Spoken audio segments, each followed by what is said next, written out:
ನಮಸ್ಕಾರ ಸ್ನೇಹಿತರೆ weekly current affairs ಏನ್ ಮಾಡ್ತಾ ಇದೀವಿ. ಮೇ ಮಂತ್ ನ 2ನೇ ವಾರದ ವೀಕ್ಲಿ ಕರೆಂಟ್ ಅಫೇರ್ಸ್ ನ ಡಿಸ್ಕಸ್ ಮಾಡೋಣ. ನಾವು ಮಾಡಿರ್ತಕ್ಕಂಥ ಎಲ್ಲಾ ವೀಕ್ಲಿ ಕರೆಂಟ್ ಅಫೇರ್ಸ್ ಗಳು ಸಪರೇಟ್ ಪ್ಲೇ ಲಿಸ್ಟ್ ಇದೆ ಸ್ನೇಹಿತರೆ. 2026ಕ್ಕೆ ಸಪರೇಟ್ ಪ್ಲೇ ಲಿಸ್ಟ್ ಮಾಡಿದೀವಿ, ನೋಡ್ಕೋಬಹುದು. ಹಾಗೆ ಮಂತ್ಲಿ ಕರೆಂಟ್ ಅಫೇರ್ಸ್ ಕೂಡ every year separate play list ಸಿಗುತ್ತೆ ನಿಮಗೆ. ಎಲ್ಲ ಲಿಂಕ್ ಗಳನ್ನ ಕೊಡ್ತೀನಿ ಇದೇ ವಿಡಿಯೋದ ಕೆಳಗೆ ಡಿಸ್ಕ್ರಿಪ್ಷನ್ ಬಾಕ್ಸ್ ಅಲ್ಲಿ. ನಮ್ಮ ಟೆಲಿಗ್ರಾಮ್ ಇನ್ಸ್ಟಾಗ್ರಾಮ್ ಫಾಲೋ ಮಾಡಿಲ್ಲ ಮಾಡ್ಕೊಳ್ಳಿ, ಅದರ ಲಿಂಕ್ ಕೂಡ ಡಿಸ್ಕ್ರಿಪ್ಷನ್ ಬಾಕ್ಸ್ ಅಲ್ಲಿ ಇದೆ. ಸೊ ತಡ ಮಾಡಲ್ಲ, ನಾನು ಡೈರೆಕ್ಟ್ ಕ್ವಶನ್ಸ್ ಬರ್ತೀನಿ. ಎಲ್ಲ ಇಂಪಾರ್ಟೆಂಟ್ ಕ್ವಶನ್ಸ್ ಗಳೇ ಇರೋದು ಈ ವೀಕಲ್ಲಿ ಸ್ನೇಹಿತರೆ. ಪ್ರತಿಯೊಂದು ಕೂಡ ಇಂಪಾರ್ಟೆಂಟ್ ಟಾಪಿಕ್ಸ್ ನ ಡಿಸ್ಕಸ್ ಮಾಡೋಣ ಡೀಟೇಲ್ ಆಗಿ. CDS chief of defence staff ಅಂತ ಹೊಸಬ್ರು ಈಗ ಮೇ 30th ನಂತರ ಇವರು 3ನೇ ನಮ್ಮ ರಾಷ್ಟ್ರದ ಸಿಡಿಎಸ್ ಆಗಿ ಆಯ್ಕೆ ಆಗಿದ್ದಾರೆ. ರಕ್ಷಣಾ ಸಿಬ್ಬಂದಿ ಮುಖ್ಯಸ್ಥ ಅಂತ ಕರೀತಾರೆ, ಚೀಫ್ ಡಿಫೆನ್ಸ್ ಸ್ಟಾಫ್ ಅಂತ. ಅದಕ್ಕೆ ಸಂಬಂಧಪಟ್ಟಂತೆ ನೇಮಕಾತಿಗೆ ಸಂಬಂಧಪಟ್ಟಂತೆ ಕ್ವಶನ್. ಪ್ರಧಾನಮಂತ್ರಿ ಅಧ್ಯಕ್ಷತೆಯ ಕ್ಯಾಬಿನೆಟ್ ನೇಮಕಾತಿ ಸಮಿತಿ ಏನಿದೆ, okay, appointment committee on cabinet ಅಂತ ಕರಿತೀವಿ, ಅವರು ಇದನ್ನು ನೇಮಿಸುತ್ತದೆ. ಸೇವೆಗೆ ಸಲ್ಲಿಸುತ್ತಿರುವ 4 ಸ್ಟಾರ್ ಅಧಿಕಾರಿಗಳು ಮಾತ್ರ ಸಿಡಿಎಸ್ ಆಗಿ ನೇಮಕೊಳ್ಳಲು ಅರ್ಹರು. ಸಿಡಿಎಸ್ ಗರಿಷ್ಠ ವಯೋಮಿತಿ 65 ವರ್ಷ. ಹೇಗೇನಿಲ್ಲಿ ಸ್ವಲ್ಪ ಕಾಮನ್ ಸೆನ್ಸ್ ಯೂಸ್ ಮಾಡೋಣ.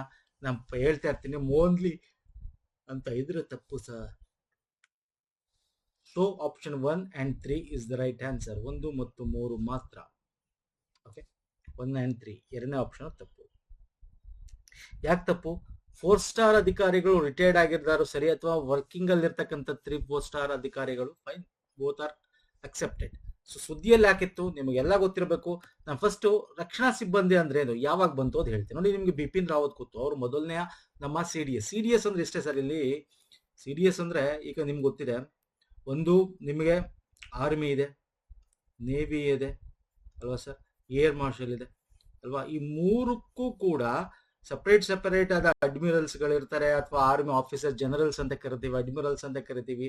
ನೇವಿ ಮತ್ತೆ ಏರ್ ಒಂದೊಂದು ಅಧಿಕಾರಿಗಳು, ಹೈಯೆಸ್ಟ್ ಅಧಿಕಾರಿಗಳು ಇರ್ತಾರಲ್ಲ. ಕಾರ್ಗಿಲ್ ಯುದ್ಧ ಏನಾಯ್ತು ನಮ್ಗೆ, ಕಾರ್ಗಿಲ್ ಅವಾಗ ಕೋಆರ್ಡಿನೇಷನ್ ಇರಲಿಲ್ಲ ಅನ್ನೋದು ಬಂತು. ಅವಾಗ ಒಂದು ಸಮಿತಿ ಮಾಡ್ತಾರೆ. ಯಾವ ಸಮಿತಿ ಹೇಳ್ತೀರಾ, ಎಲ್ಲ ಡೀಟೇಲ್ ಡಿಸ್ಕಸ್ ಮಾಡ್ತೀನಿ. ಆ ಸಮಿತಿ ಇಲ್ಲಿ ಪ್ರಕಾರ ಈ ಮೂರನ್ನು ಯಾವ್ದಾದ್ರು ಯುದ್ಧ ಅಥವಾ ಏನಾದ್ರು ಒಂದು ಕಂಡೀಷನ್ ಅಲ್ಲಿ ಒಂದು ಒಟ್ಟಿಗೆ ತಗೊಂಡೋಗ್ಬೇಕು. ಓಕೆ, ಕೋಪರೇಷನ್, ಸಹಕಾರ ಇರಬೇಕು ಮಧ್ಯ. ಸೊ ಹಾಗಾಗಿ ಒಬ್ಬ ಅಧಿಕಾರಿ ಇದ್ರೆ ಒಳ್ಳೇದು. ಸೊ ಅವ್ರನ್ನ ನಾವು ಚೀಫ್ ಡಿಫೆನ್ಸ್ ಸ್ಟಾಫ್ ಅಂತ ಕರಿತೀವಿ. ಬರೀ ಇದೊಂದೇ ಅಲ್ಲ, ಒಂದು ಸಣ್ಣ ಪುಟ್ಟ ಕೆಲಸಗಳನ್ನ ಮಾಡ್ತಾರೆ, ಅದ್ರ ಬಗ್ಗೆ ಕೂಡ ಡಿಸ್ಕಸ್ ಮಾಡ್ತೀನಿ. ಸೊ ಈಗ ಇಲ್ಲಿ ಯಾವ್ದು ಆಪ್ಷನ್ 2 ತಪ್ಪು ಅಂತ ಹೇಳಿದ್ರೆ, ಯಾಕೆ ಅಂತಂದ್ರೆ ಬೋತ್ ಸರ್ವಿಂಗ್ 3 ಸ್ಟಾರ್ ಆಫೀಸರ್ ಆಗಿರೋದು, ರಿಟೈರ್ಡ್ 4 ಸ್ಟಾರ್ ಆಫೀಸರ್ ಅವರು ಕೂಡ ಎಲಿಜಿಬಲ್. ಬಟ್ ಈ ಅಪ್ಪರ್ ಏಜ್ ಲಿಮಿಟ್ 65 ವರ್ಷ, ಅದಕ್ಕಿಂತ ಜಾಸ್ತಿ ಇರಬಾರ್ದು. ಅದು ನಿಮ್ಗೆ ಗೊತ್ತಿರಬೇಕು. ಇದ್ರ ಬಗ್ಗೆ ನಾವು ಮೇನ್ ಇಂಪಾರ್ಟೆಂಟ್ ನೋಡೋದಾದ್ರೆ, ಚೀಫ್ ಡಿಫೆನ್ಸ್ ಸ್ಟಾಫ್ ರಕ್ಷಣಾ ಸಿಬ್ಬಂದಿ ಮುಖ್ಯಸ್ಥರು ಅಂತ ಕರಿತೀವಿ. ಇದು 2019 ಪರಿಚಯ ಮಾಡ್ತಾರೆ. ನಾನು ನಿಮ್ಗೆ ಹೇಳಿದೆ ಆಗ್ಲೇ, ಕಾರ್ಗಿಲ್ ಪರಿಶೀಲನಾ ಸಮಿತಿ 1999, ಶ್ವೇತಕರ್ ಸಮಿತಿ 2016, ಇವರ ಶಿಫಾರಸಿನ ಮೇರೆಗೆ ಈ ತರ ಸಿಡಿಎಸ್ ಅಂತ ಇರಬೇಕು. 3 ಸೇವಾ ಮುಖ್ಯಸ್ಥರಿಗೂ ಸಮಾನವಾಗಿ ಇವರು ರ್ಯಾಂಕ್ ಅದೇ. 3 ಸೇನಾ ಮುಖ್ಯಸ್ಥರು, ನಮ್ಮ 3 ಸೇವೆಗಳಿಂದ ಯಾವ್ದ್ರ ಮುಖ್ಯಸ್ಥ ಅದೇ ರ್ಯಾಂಕು. ಬಟ್ ಇವರು ಫಸ್ಟ್ ಬರ್ತಾರೆ, ಯಾಕಂದ್ರೆ ಮೂರನ್ನು ಕೂಡ ತಗೊಂಡೋಗ್ತಕ್ಕಂಥವ್ರಾಗಿರೋದ್ರೆ ಸ್ವಲ್ಪ ಅವರೇ ಒಂದು ರ್ಯಾಂಕ್ ಅಲ್ಲಿ ಇದ್ರು ಕೂಡ ಇವ್ರಿಗೆ ಹೈಯೆಸ್ಟ್ ಪ್ರಯಾರಿಟಿ, ಹೈಯೆಸ್ಟ್ ಒಂದು ಫಸ್ಟ್ ಅಂತ ಕರಿತೀವಿ. ಸಮಾನರಲ್ಲಿ ಮೊದಲಿರು ಅಂತ ಕರಿತೀವಿ. ಇದು ಕ್ಯಾಬಿನೆಟ್ ನಿರ್ಧಾರದ ಮೂಲಕ ರಚಿಸಲಾಗುತ್ತೆ. ಇದನ್ನ ರಚನೆ ಮಾಡಬೇಕು ಅಂದ್ರೆ ಒಂದು ಪ್ರಧಾನಮಂತ್ರಿ ಅಧ್ಯಕ್ಷತೆಯಲ್ಲಿ ನೇಮಕಾತಿ ಸಮಿತಿ ACC ಅಂತ ಇರುತ್ತೆ, ಅವರು ಅದರಲ್ಲಿ ನೇಮಕ ಮಾಡ್ತಾರೆ ಸ್ನೇಹಿತರೆ. ಇನ್ನು ಇದು 60 ನೋಡಿ, ಇಲ್ಲಿ ವೆರಿ ಇಂಪಾರ್ಟೆಂಟ್ ಏನು ಅಂದ್ರೆ, ಯಾರನ್ನ ಬೇಕಾದ್ರೂ ಅಲ್ಲಿ ಚೂಸ್ ಮಾಡಬಹುದು. ಓಕೆ, ಆದ್ರೆ 65 ವರ್ಷಕ್ಕಿಂತ ಮೇಲಿರಬಾರ್ದು. ಯಾಕಂದ್ರೆ ನಿಮ್ಗೆ ಗೊತ್ತಿರಲಿ, ನಾರ್ಮಲ್ ಒಂದು ಸೇವಾ ಮುಖ್ಯಸ್ಥರು ಏನಿರ್ತಾರೆ, ಓಕೆ, ಆರ್ಮಿ ತಗೊಳ್ಳಿ, ನೇವಿ ತಗೊಳ್ಳಿ, ರಿಟೈರ್ಡ್ ಎಷ್ಟು ಅವ್ರದ್ದು 62 ವರ್ಷ. ಆದ್ರೆ ಸಿಡಿಎಸ್ಗೆ ಅವ್ರಿಗೆ 65 ವರ್ಷ. ಇದೇ ಡಿಫ್ರೆನ್ಸ್ ಅಷ್ಟೇ. ಅಂದ್ರೆ ಇವ್ರಿಗೆ 65 ವರ್ಷ ರಿಟೈರ್ಡ್ ಆಗ್ತಾರೆ. ಬಟ್ ಅಂದ್ರೆ ಈಗ 62 ವರ್ಷ ಆಗಿ ರಿಟೈರ್ಡ್ ಆಗಿರೋರು ಕೂಡ ಅಪ್ಲೈ ಮಾಡಬಹುದು. ಅಂದ್ರೆ ಇಲ್ಲಿ ಅವ್ರ ಟೆನ್ಯೂರ್ 3 ವರ್ಷ ಅವ್ರ ಟೆನ್ಯೂರ್ ಇದೆ, ಆತರ ಏನಿಲ್ಲ. ಮ್ಯಾಕ್ಸಿಮಮ್ 65 ವರ್ಷ ತನಕ ಇರ್ಬೋದು ಅಷ್ಟೇ, ಯಾರೇ ಅಧಿಕಾರಿ ಆಗಿದ್ರು. ಅಂದ್ರೆ CDS chief defence service officer 3 ವರ್ಷ ಯೂಶಲಿ ಹೇಳೋದಾದ್ರೆ 62ಕ್ಕೆ ರಿಟೈರ್ಡ್ ಆಗಿರ್ತಾರೆ, ಅಂತವ್ರನ್ನೇ ಯೂಶಲಿ ಮಾಡಕ್ ಹೋಗೋದವ್ರು ಅಲ್ವಾ. ಈಗ ಬಿಪಿನ್ ರಾವತ್ ತಗೊಳ್ಳಿ, ಅವರು ಕೂಡ ಆರ್ಮಿ ಚೀಫ್ ಆಗಿದ್ರು, ಅವ್ರು ರಿಟೈರ್ಡ್ ಆದ್ಮೇಲೆ ಅವ್ರನ್ನ ಫಸ್ಟ್ ಮಾಡಿದ್ರು. ಆಮೇಲೆ ಅವ್ರು ನಿಮ್ಗೆ ಗೊತ್ತಿದೆ, ಅವರು ಫ್ಲೈಟ್ ಇದರಲ್ಲಿ ಹೆಲಿಕಾಪ್ಟರ್ ಕೇರಳದಲ್ಲಿ ಅವರು ತೀರೋಗ್ತಾರೆ ಆಕ್ಸಿಡೆಂಟ್ ಅಲ್ಲಿ. ಆಮೇಲೆ ಜನರಲ್ ರಾವತ್ ಅವ್ರನ್ನ ಮಾಡ್ತಾರೆ, ಓಕೆ, 2020ರಲ್ಲಿ. ಅವರು ಅವ್ರನ್ನ ಎಕ್ಸ್ಟೆಂಡ್ ಮಾಡಿ ಇಲ್ಲಿ ತನಕ, ಯಾಕಂದ್ರೆ ಅವ್ರದ್ದು 65 ವರ್ಷ ಮುಗೀತೀಗ, ಅವ್ರನ್ನ ತೆಗೆದು ಈಗ ಇವ್ರನ್ನ ಆಯ್ಕೆ ಮಾಡಿದ್ದಾರೆ. ಯಾರು ಸರ್? ರಾಜ NS lieutenant general NS Subramani, Raja Subramani ಅನ್ನೋರು 3ನೇ ಒಂದು chief defence officer. Okay, so ಇದು ಗೊತ್ತಿರಲಿ. ಅಂಡ್ ಇವರು ಅದೊಂದೇ ಅಲ್ಲ, ಇವರು ಬೇರೆ ಬೇರೆ ಒಂದು ಪೊಸಿಷನ್ ಅಲ್ಲೂ ಕೂಡ ಕೆಲಸ ಮಾಡ್ತಾ ಇದಾರೆ, ಅದಕ್ಕೆ ಕೊಟ್ಟಿದ್ದೀನಿ, ನೋಡ್ಕೊಳ್ಳಿ ಒಂದ್ಸಲ. This is most important, exam ಅಲ್ಲಿ ಕೇಳ್ತಾರೆ. ಓಕೆ, ಅರ್ಥ ಆಗಿದೆ ಅನ್ಕೋತೀನಿ, ಡೀಟೇಲ್ ಆಗಿ ಹೇಳಿದೀನಿ. ಫೈನ್ ಸರ್, ನೆಕ್ಸ್ಟ್ ಬರ್ತೀನಿ ನೋಡಿ. ಇನ್ನೊಂದು ಬರ್ತಿದ್ದೆ, ಇವರ ಅಧಿಕಾರ ಏನು ಅಂತ ನಾನು ನಿಮ್ಗೆ ಹೇಳ್ತಾ ಇದ್ದೆ. ಅವರು ಎಲ್ಲಾನು ಸಮಾನವಾಗಿ ತಗೊಂಡೋಗಕ್ಕೂ ಒಂದು ಕೋಆರ್ಡಿನೇಷನ್ ಆಗಿ ಕೆಲಸ ಮಾಡ್ತಾರೆ ಅಂತ. ಎಲ್ಲ 3 ಸೇವಾ ವಿಷಯಗಳಲ್ಲೂ ಕೂಡ ಡಿಸಿಷನ್ ತಗೊಳ್ಳೋದಾಗಿರ್ಬೋದು, ರಕ್ಷಣಾ ಸಚಿವರಿಗೆ ಇನ್ಫಾರ್ಮೇಶನ್ಸ್ ಕೊಡೋದಾಗಿರ್ಬೋದು, ಪ್ರಧಾನಮಂತ್ರಿ ಅಧ್ಯಕ್ಷರಿಗೆ ಪರಮಾಣು ಕಮಾಂಡ್ ಪ್ರಾಧಿಕಾರಕ್ಕೆ ಮಿಲಿಟರಿ ಸಲಹೆಗಾರ ಕಾರ್ಯನಿರ್ವಹಿಸೋದಾಗಿರ್ಬೋದು. ಸೊ ಇದೆಲ್ಲ ಕೂಡ ಇದ್ದೇ ಇದೆ. ಅದು ಬಿಟ್ಟು ಹಣಕಾಸು ಮತ್ತು ಕಾರ್ಯತಂತ್ರದ ಮೇಲ್ವಿಚಾರಣೆ ಕೂಡ ಇರುತ್ತೆ ಅವ್ರಿಗೆ. ವೆಚ್ಚ ಮಾಡೋದಾಗಿರ್ಬೋದು, ಬಜೆಟ್ ಸಂಬಂಧಪಟ್ಟಂತೆ ಏನಾದ್ರು ಮಾಡೋದಾಗಿರ್ಬೋದು, ಡೈರೆಕ್ಟ್ ಆಗಿ ಇವರು ಅದನ್ನ ಒಂದು ಲೀಡ್ ಮಾಡ್ತಾರೆ. ಓಕೆ, ಸೊ ಇದು ವೆರಿ ಇಂಪಾರ್ಟೆಂಟ್, ಗೊತ್ತಿರಲಿ ಸ್ನೇಹಿತರೆ. ನೆಕ್ಸ್ಟ್ ಬರ್ತೀನಿ. ಇತ್ತೀಚೆಗೆ ಸುದ್ದಿಯಲ್ಲಿ ಕಂಡುಬರುವ ಪ್ರಾಜೆಕ್ಟ್ ಫ್ರೀಡಮ್. ಸಿಂಪಲ್ ಕ್ವಶನ್ ಇದು, ನಾನು ಇಲ್ಲಿ ಹಾಕಿದ್ದೀನಿ, ನಿಮ್ಗೆ ಗೊತ್ತಾಗ್ಬಿಡುತ್ತೆ ಏನಪ್ಪಾ ಇದು ಅಂತ ಅಲ್ವಾ. Why is project freedom in US? Project freedom ಏನದು? ಇದು ಯುಎಸ್ ನೇತೃತ್ವದ ಮಿಲಿಟರಿ ಉಪಕ್ರಮ. ಹೌದು ಸರ್. ಈಗ ಸ್ಟೇಟ್ ಆಫ್ ಹರ್ಮೂಜ್ ಜಲಸಂಧಿಲಿ ನಿಮ್ಗೆ ಗೊತ್ತಿದೆ, ಏನ್ ಯುದ್ಧ ಆಗ್ತಾ ಇತ್ತು, ಅಲ್ಲಿ ಬಿಡ್ತಿರ್ಲಿಲ್ಲ, ಹಾಗಾಗಿ ಪ್ರಾಜೆಕ್ಟ್ ಫ್ರೀಡಮ್ ಅಂತ ಬಂದ್ರು. ಅವರ ಒಂದು ಕಂಪ್ಲೀಟ್ ಬೆಟಲಿಯನ್ ಕಳಿಸಿ ಇಲ್ಲಿನ ಎಲ್ಲ ಏನೋ ಇಲ್ಲಿ ಹಡಗುಗಳನ್ನ ತೆರವು ಮುಂದೆ ಹೋಗಾಗ ಮಾಡಬೇಕಾಗಿತ್ತು. ಸೊ ಅದಕ್ಕೆ ಇದನ್ನ ಮಾಡಿತ್ತು. ಬಟ್ ಇದು ಟೆಂಪ್ರರಿ ಆಗಿತ್ತು. ನಿಮ್ಗೆ ಗೊತ್ತಿದೆ, ಪಾಕಿಸ್ತಾನ ಮಧ್ಯಸ್ಥಿಕೆ ಬಂತು, ಆಮೇಲೆ ಅದು ಪುನಃ ಓಕೆ ಅವರೇ ಇದನ್ನ ಮೇಂಟೈನ್ ಮಾಡ್ಲಿ ಅಂತ ಬಿಟ್ಕೊಟ್ರು, ಈ ತರ. ಸೊ ಹಂಗಾಗಿ ಸುದ್ದಿಯಲ್ಲಿದೆ, ಇದನ್ನ ಅವಾಗ ಸುದ್ದಿಯಲ್ಲಿ ಇರ್ತಾರತ್ತೆ, ನೋಡ್ಕೋಬೇಕು ಇದನ್ನ. ಇದು ಯುಎಸ್ ನೇತೃತ್ವದ ಮಿಲಿಟರಿ ಉಪಕ್ರಮ ಹರ್ಮೂಜ್ ಜಲಸಂಧಿಯ ಮೂಲಕ ಹಾದು ಹೋಗುವ ವಾಣಿಜ್ಯ ಹಡಗುಗಳಿಗೆ ಸಶಸ್ತ್ರ ಬೆಂಗಾಲವನ್ನು ಒದಗಿಸುವ ಗುರಿಯನ್ನು ಹೊಂದಿದೆ. ಹೌದು, ಎರಡೂ ಕೂಡ ಕರೆಕ್ಟ್. ಯಾಕೆ ಸುದ್ದಿಯಲ್ಲಿತ್ತು ಹೇಳಿದೆ ನಾನು ನಿಮ್ಗೆ ಆಲ್ರೆಡಿ. ಇದು ಮೇಲೆ ಪುನಃ ಏನಾಗಿದೆ, ಇರಾನ್ ಮೇಲೆ ದಿಗ್ಬಂಧ ಏನು ಹೇರಿಸಿ ಅಲ್ಲಿ ವ್ಯಾಪಾರ ಹಡಗುಗಳ ಬೆಂಗಾವಲು ಏನು ಕೊಡ್ತಾ ಇತ್ತು, ಇದನ್ನ ಸ್ಟಾಪ್ ಮಾಡಿದ್ದಾರೆ. ಓಕೆ, ನೀವು ಕಂಟಿನ್ಯೂ ಮಾಡ್ಕೊಳ್ಳಿ ಅಂತ ಬಿಟ್ಕೊಟ್ಟಿದ್ದಾರೆ, ಬಿಕಾಸ್ ಆಫ್ ಮಾತುಕತೆಗಳ ಏನಾಗಿದ್ವು ಆ ಒಂದು ಇದಕ್ಕೆ. ಸೊ ಇದು ಮಧ್ಯ ಕೇಳ್ತಾ ಇರ್ತಾನೆ, ಈ ತರದ್ದು ನೋಡ್ಕೊಳ್ಳಿ. ನೆಕ್ಸ್ಟ್, ರಾಷ್ಟ್ರೀಯ ಪಂಚಾಯತ್ ಪ್ರಶಸ್ತಿಗೆ ಸಂಬಂಧಪಟ್ಟಂತೆ 2025 ಘೋಷಣೆ ಆಗಿದೆ ಸರ್. ಯಾಕೆ ಇದು ಇಂಪಾರ್ಟೆಂಟ್ ಕ್ವಶನ್ ಆಗುತ್ತೆ? ಕರ್ನಾಟಕ ಯಾವ ಸ್ಥಾನದಲ್ಲಿದೆ, ಅದಕ್ಕೆ ಇಂಪಾರ್ಟೆಂಟ್ ಪ್ರಶ್ನೆ ಆಗುತ್ತೆ. ಓಕೆ, ಬನ್ನಿ ನೋಡೋಣ ಇದೇನಿದೆ ಅಂತ. ದೇಶಾದ್ಯಂತ ಉತ್ತಮವಾಗಿ ಕಾರ್ಯನಿರ್ವಹಿಸುವ ಪಂಚಾಯತ್ಗಳನ್ನು ಪ್ರೋತ್ಸಾಹಿಸಲು ಪಂಚಾಯತ್ ರಾಜ್ ಸಚಿವಾಲಯ ಈ ಪ್ರಶಸ್ತಿಯನ್ನು ನೀಡುತ್ತದೆ. ಈ ಪ್ರಶಸ್ತಿಗಳನ್ನು ತಳಮಟ್ಟದಲ್ಲಿ ಸುಸ್ಥಿರ ಅಭಿವೃದ್ಧಿ ಗುರಿಗಳ ಸಾಧನೆಗೆ ಜೋಡಿಸಲಾಗಿದೆ. ಗ್ರಾಮ ಪಂಚಾಯತ್ಗಳು ಮಾತ್ರ ಈ ಪ್ರಶಸ್ತಿ ಅರ್ಹವಾಗಿದೆ, ಅದರ ಮಧ್ಯಂತರ ಜಿಲ್ಲಾ ಪಂಚಾಯತ್ಗಳು ಹೊರಗಿರಲಾಗಿದೆ. ಮಾತ್ರ ಅನ್ನೋದಿಲ್ಲ, that is wrong, always wrong. 1 and 2 is the right answer. Okay, 1 and 2 is the right answer. Sir, panchayat ಏನಿದೆ ಇದು ವೆರಿ ಇಂಪಾರ್ಟೆಂಟ್. ಇದು ನಮ್ಮ ಈಗ ನಾವು ದೇಶ ಮಟ್ಟದಲ್ಲಿ ಏನ್ ಮಾಡ್ತೀವಿ sir, NITI Aayog ನೋಡ್ಕೊಳ್ತೆ, SDG index ನಿಮಗೆ ಗೊತ್ತಿದೆ, ಕೆಲಂತರಿಂದ ತಗೊಳ್ಬೇಕು. ಹಾಗಾಗಿ ಪಂಚಾಯತ್ಗಳನ್ನು ಕೂಡ ಮಾಡಬೇಕು. ಅದಕ್ಕೆ ಇದನ್ನ ಲೋಕಲ್ ಸಸ್ಟೈನಬಲ್ ಡೆವಲಪ್ಮೆಂಟ್ ಗೋಲ್ಸ್ ಅಂತ ನಮ್ಮ 17 ಸುಸ್ಥಿರ ಅಭಿವೃದ್ಧಿಗಳನ್ನ 9 ಇಳಿಸ್ತಾರೆ. ಇಲ್ಲಿ 9 ಇಳಿಸಿ ಮಾಡ್ತಕ್ಕಂಥದ್ದು. ಡೀಟೇಲ್ ಆಗಿ ಡಿಸ್ಕಸ್ ಮಾಡ್ತೀನಿ ಎಲ್ಲಾನು ಕೂಡ. ಓಕೆ, ಸೊ ಇತ್ತೀಚೆಗೆ ಏನಾಯ್ತು ಅಂತ ಫಸ್ಟ್ ಹೇಳ್ಬಿಡ್ತೇನೆ. 2025 ರಾಷ್ಟ್ರೀಯ ಪಂಚಾಯತ್ ಪ್ರಶಸ್ತಿಗಳನ್ನು ಘೋಷಣೆ ಮಾಡ್ತಾರೆ. ದೇಶಾದ್ಯಂತ 42 ಪಂಚಾಯತ್ಗಳನ್ನ 2 ವಿಭಾಗಗಳಲ್ಲಿ ಅಡಿಯಲ್ಲಿ ಆಯ್ಕೆ ಮಾಡ್ತಾರೆ. ಅದರಲ್ಲಿ ದೀನ್ ದಯಾಳ್ ಉಪಾಧ್ಯಾಯ ಪಂಚಾಯತ್ ಸತತ್ ವಿಕಾಸ್ ಪುರಸ್ಕಾರ ಅಂತ ಒಂದು, ನಾನಾಜಿ ದೇಶ್ಮುಖ್ ಸರ್ವೋತ್ತಮ ಪಂಚಾಯತ್ ಸತತ್ ವಿಕಾಸ್ ಪುರಸ್ಕಾರ ಅಂತ 2 ಕ್ಯಾಟಗರಿಯಲ್ಲಿ ಪ್ರಶಸ್ತಿಗಳನ್ನ ಕೊಡ್ತಾರೆ. ಈ 2 ಕ್ಯಾಟಗರಿಗಳಲ್ಲಿ ಏನು ಅಂತ ನೋಡೋದಾದ್ರೆ, ದೀನ್ ದಯಾಳ್ ಉಪಾಧ್ಯಾಯ ಪ್ರಶಸ್ತಿ ಅಂತಕ್ಕಂಥದ್ದು ಬಡತನ ಮುಕ್ತ, ಆರೋಗ್ಯ, ನೀರಿನ ಲಭ್ಯತೆ, ನೈರ್ಮಲ್ಯ, ಈ ತರ ಒಟ್ಟು local local sustainable development goals ಅಂದ್ರೆ ಸುಸ್ಥಿರ ಅಭಿವೃದ್ಧಿ ಗುರಿಗಳ ಸ್ಥಳೀಕರಣ ಅಂತ ಹೇಳಿ. ಓಕೆ, ನಾನು ನಿಮ್ಗೆ ಹೇಳಿದೆ, ಲೋಕಲ್ ಅಲ್ಲಿ 17 ಗುರಿಗಳನ್ನ ನಾವು ಪಂಚಾಯತ್ ಲೆವೆಲ್ 9 ಆಗಿ ಮಾಡ್ತಾ ಇರೋದು. ಏನು, ಒಂದು ಬಡತನ ಫ್ರೀ ಆಗಿರ್ಬೇಕು, ಒಳ್ಳೆ ಲೈವ್ಲಿಹುಡ್ ಇರಬೇಕು, ಹೆಲ್ತ್ ಚೆನ್ನಾಗಿರ್ಬೇಕು ಆ ಪಂಚಾಯತಿಲಿ, ಚೈಲ್ಡ್ ಫ್ರೆಂಡ್ ಮಕ್ಕಳಿಗೆ ಅದು ಹಿತವಾಗಿರ್ತಕ್ಕಂಥ ಪಂಚಾಯತ್ ಆಗಿರ್ಬೇಕು, ವಾಟರ್ ಸಫಿಷಿಯಂಟ್ ಕ್ಲೀನ್ ಮತ್ತೆ ಗ್ರೀನ್ ಆಗಿರ್ಬೇಕು, ಇನ್ಫ್ರಾಸ್ಟ್ರಕ್ಚರ್ ಮೂಲಭೂತ ಸೌಕರ್ಯ ಚೆನ್ನಾಗಿರ್ಬೇಕು, ಸೋಷಿಯಲ್ ಜಸ್ಟಿಸ್, ಸೋಷಿಯಲ್ ಸೆಕ್ಯೂರ್ ಸಾಮಾಜಿಕವಾಗಿ ನ್ಯಾಯ, ಸಾಮಾಜಿಕ ಒಂದು ಇದರಲ್ಲಿ ಇರಬೇಕು, ಮತ್ತೆ ಒಳ್ಳೆ ಆಡಳಿತ ಇರಬೇಕು, ವುಮೆನ್ ಫ್ರೆಂಡ್ಲಿ ಆಗೋ ಪಂಚಾಯತ್ ಇರಬೇಕು. ಈ ತರ 9 ಗೋಲ್ಗಳನ್ನ ಲೋಕಲೈಸ್ಡ್ ಗೋಲ್ ಅಂತ ಏನ್ ಕರಿತೀವಿ ಇಟ್ಕೊಂಡು ಮಾಡಿರ್ತಕ್ಕಂಥದ್ದು. ಒಂದು ಯಾರು ಇದ್ರಲ್ಲಿ ಚೆನ್ನಾಗಿ ಮಾಡುತ್ತೆ ಅಂತವ್ರಿಗೆ ಈ ಒಂದು ಪ್ರಶಸ್ತಿಗಳನ್ನ ಕೊಡ್ತಾ ಹೋಗ್ತಾರೆ. ಅದರಲ್ಲಿ ಶ್ರೇಣಿ 1, ಶ್ರೇಣಿ 2, ಶ್ರೇಣಿ 3 ಈ ತರ ಕೊಡ್ತಾ ಹೋಗ್ತಾರೆ. ಇದರಲ್ಲಿ ನಿಮಗೆ 50 ಏನೋ ಪ್ರಶಸ್ತಿ ಏನಿದೆ ಅಮೌಂಟು 50 ಲಕ್ಷದಿಂದ 5 ಕೋಟಿ ತನಕ ಕೂಡ ಇದೆ, ಡಿಪೆಂಡಿಂಗ್ ಅಪಾನ್ ಇವರ ಒಂದು ಪರ್ಫಾರ್ಮೆನ್ಸ್ ಮೇಲೆ. ಓಕೆ, ಸೊ ಇಲ್ಲಿ ಪ್ರಮುಖವಾಗಿ ನೋಡೋದಾದ್ರೆ ಏನು ಅಂತ ಇಲ್ಲಿ ನೋಡಿ. ಇನ್ನೊಂದು ನಾನಾಜಿ ದೇಶ್ಮುಖ್ ಸರ್ವೋತ್ತಮ ಪಂಚಾಯತ್ ಸತತ ವಿಕಾಸ ಪುರಸ್ಕಾರ ಅಂತ ನಾನು ಹೇಳಿದೆ. ಇದರಲ್ಲಿಯೂ ಕೂಡ ಜಿಲ್ಲೆ, ಬ್ಲಾಕ್, ಗ್ರಾಮ ಮಟ್ಟದಲ್ಲಿ ಅತ್ಯುತ್ತಮ ಪ್ರದರ್ಶನ ನೀಡುವ ಪಂಚಾಯತ್ಗೆ ಪ್ರಶಸ್ತಿ ಕೊಡೋದು. ನಾನು ನಿಮ್ಗೆ ಏನ್ ಹೇಳಿದೆ, ಜಿಲ್ಲಾ, ಬ್ಲಾಕ್, ಗ್ರಾಮ ಮಟ್ಟದಲ್ಲಿ. ಹಂಗಾಗಿ ಇಲ್ಲಿ ನಾನು ಆಪ್ಷನ್ 3 ತಪ್ಪಾಗಿ ಹೇಳಿರೋದು. ಯಾಕಂದ್ರೆ ಗ್ರಾಮ ಪಂಚಾಯತ್ ಮಾತ್ರ ಅಲ್ಲ, ಹಂಗಲ್ಲ, ತಾಲೂಕು ಪಂಚಾಯತ್, ಜಿಲ್ಲಾ ಪಂಚಾಯತ್ ಎಲ್ಲಾನು ಕೂಡ ಇದರಲ್ಲಿ ಕನ್ಸಿಡರ್ ಮಾಡ್ತಾರೆ. ಒಂದು ಮಟ್ಟದಲ್ಲೂ ಕೂಡ ಸಪರೇಟ್ ಅವಾರ್ಡ್ಗಳನ್ನ ಕೊಡ್ತಾರೆ. ಅರ್ಥ ಆಗಿದೆ ಅನ್ಕೋತೀನಿ ನಾನು ಹೇಳ್ತಾ ಇರೋ ಸ್ನೇಹಿತರೆ. This is very very important ಆಗಿರ್ತಕ್ಕಂಥದ್ದು. ಓಕೆ, ಸೊ ಇದನ್ನ ಯಾರು ಅವಾರ್ಡ್ ಕೊಡೋದು? ಇನ್ಸೆಂಟಿವೈಸೇಷನ್ ಆಫ್ ಪಂಚಾಯತ್ ಸ್ಕೀಮ್ ನ ಅಡಿಯಲ್ಲಿ ರಾಷ್ಟ್ರೀಯ ಗ್ರಾಮ Swaraj Abhiyan, okay, central component, ಇದು ಇಂಪ್ಲಿಮೆಂಟೇಷನ್ ಇದನ್ನ ಮಾಡ್ತಕ್ಕಂಥದ್ದು. ಅರ್ಥ ಆಗ್ತಿಲ್ಲ ನಾನು ಹೇಳ್ತಾ ಇರೋದು? ಫೈನ್ ಸರ್, ವೆರಿ ಇಂಪಾರ್ಟೆಂಟ್ ಇದು, ಎಕ್ಸಾಮ್ಗೆ ಕೇಳ್ತಾನೆ. ಇನ್ನೊಂದು ಹೇಳಿದೆ ನಿಮಗೆ, ಕರ್ನಾಟಕ ಮೊದಲು ನಾನು ನಿಮ್ಗೆ ಏನ್ ಹೇಳಿದೆ, ಕರ್ನಾಟಕ ಇಸ್ ಫಸ್ಟ್ ಅಂತ. ಈ ಕರ್ನಾಟಕ 6 ಪಂಚಾಯತ್ಗಳನ್ನು ಗೆದ್ದು ಅತಿ ಹೆಚ್ಚು ಪ್ರಶಸ್ತಿ ಪಡೆದುಕೊಂಡಿದೆ. ನಂತರ ಆಂಧ್ರ ಪ್ರದೇಶ, ಆಮೇಲೆ ಒಡಿಶಾ ಬರುತ್ತೆ. ಹಂಗಾಗಿ ಎಕ್ಸಾಮ್ ಅಲ್ಲಿ ಕೇಳ್ತಾನೆ. ಈ ಪಂಚಾಯತ್ ಪ್ರಶಸ್ತಿ ಏನಿದೆ, okay, national panchayat award, Karnataka number 1, 6 ಪಂಚಾಯತಿಗಳು ಗೆದ್ದಿದೆ ಕರ್ನಾಟಕದಲ್ಲಿ ಪ್ರಶಸ್ತಿ. ಓಕೆ, ಅರ್ಥ ಆಗ್ತಿದೆಯಲ್ಲ? ಸೊ ಯಾರು ಬಿಡುಗಡೆ ಮಾಡ್ತಾರೆ, ಏನಿದು 2 ರೀತಿಯಾದ ಒಂದು ವಿಭಾಗಗಳಲ್ಲಿ ಕೊಡ್ತಾರೆ, ಇವೆಲ್ಲ ನೋಡ್ಕೊಳ್ಳಿ. ಈಗ ಜನಾಂಗೀಯ ಹಿಂಸಾಚಾರದಿಂದ ಒಂದು ಇಟುರಿ ಪ್ರಾಂತ್ಯ ಸುದ್ದಿಯಲ್ಲಿದೆ, ಅದು ಎಲ್ಲಿ ಬರುತ್ತೆ ಅಂತ ಕೇಳಿದ್ದೇನೆ.